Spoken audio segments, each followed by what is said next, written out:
Konnichiwa. Hello. Welcome to lesson number 7 of Japanese language. Nihongo. Nihongo जैसे मैंने आपको बताया था जापानीज़ लैंग्वेज को कहा जाता है। जापान का जापानीज़ में जो नाम है वो है निहोन। निहोन गो हम इस्तेमाल करते हैं ज़बान के लिए, लैंग्वेज के लिए। सो निहोंगो जापानीज़ लैंग्वेज। इस लेसन में हम फिर एक दफ़ा बात करेंगे फूड एंड ड्रिंक की, कुछ ऐसी कॉमन खाने पीने की चीज़ें जो वहाँ पे आपको बड़े आराम से मिल सकती हैं या जिनकी आपको ज़रूरत पड़ सकती है।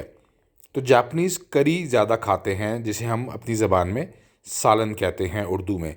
सो जो करी के लिए लफ्ज़ इस्तेमाल होता है वो होता है कारे। कारे यानी ये करी से मिलता जुलता ही एक लफ्ज़ है, कारे। इसके अलावा पिज़्ज़ा वो लोग बहुत खाते हैं, तो पिज़्ज़ा भी उनकी एक फेवरेट डिश है। पिज़्ज़ा को कहा जाता है पिज़्ज़ा।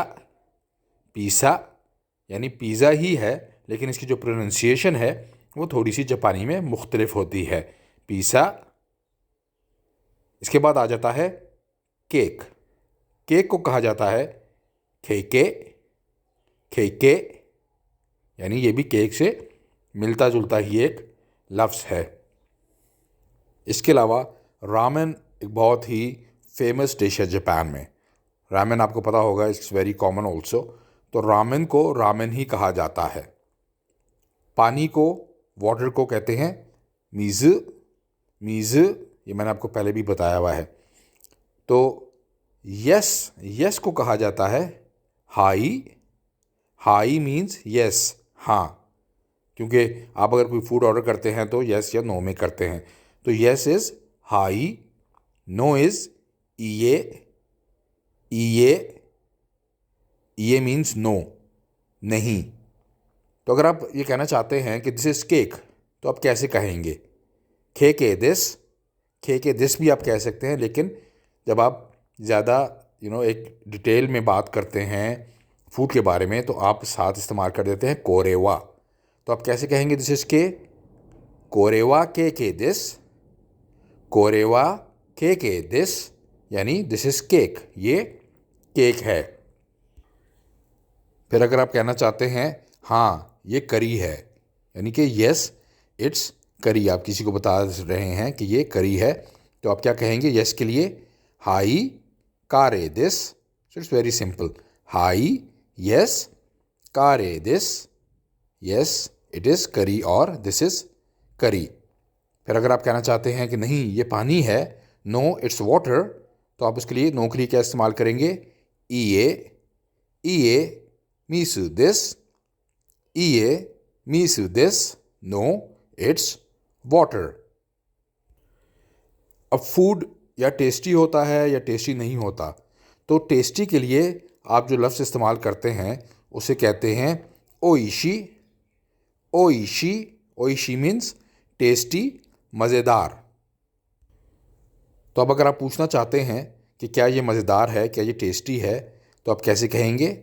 ओइशी दिस का। ओइशी दिस का, इज़ इट टेस्टी? क्या ये मज़े का है? और आपके आगे से कोई वो जवाब मिलता है कि दैट इज़ टेस्टी, तो दैट इज़ के लिए इस्तेमाल होता है सोरेवा। अब अगर आप कहना चाहते हैं रामेन इज़ टेस्टी, यानी रामेन मज़ेदार है, तो आप कहेंगे रामेन वा ओइशी दिस। रामेन वा ओइशी दिस, रामेन इज़ टेस्टी। या अगर आप किसी फूड के बारे में बात कर रहे हैं और आप किसी को बता रहे हैं कि वो टेस्टी है, तो आप उसके लिए कहेंगे दैट्स टेस्टी, या वो टेस्टी है, तो उसके लिए आप कहेंगे दैट इज़। दैट इज़ के लिए यूज़ होता है सोरे वा। सोरे वा, दैट्स टेस्टी अगर आप कैसे कहेंगे? सोरे वा ओइशी। सोरे वा ओइशी यानी कि दैट इज़ टेस्टी, वो टेस्टी है, मज़ेदार है। तो आज हम कंक्लूड करते हैं अपना लेसन नंबर 7। तो इसमें आपने क्या कुछ नया सीखा? आपने सीखा करी को कहा जाता है कारे। करी इज़ कारे। Pizza is pizza. Yes is high. No is ie. Cake is keike. Keike. Tasty is oishi. Oishi. Water, pani, mizu. Mizu. That is sorewa. Sorewa. I'll see you in the next Japanese language very soon. Thank you very much.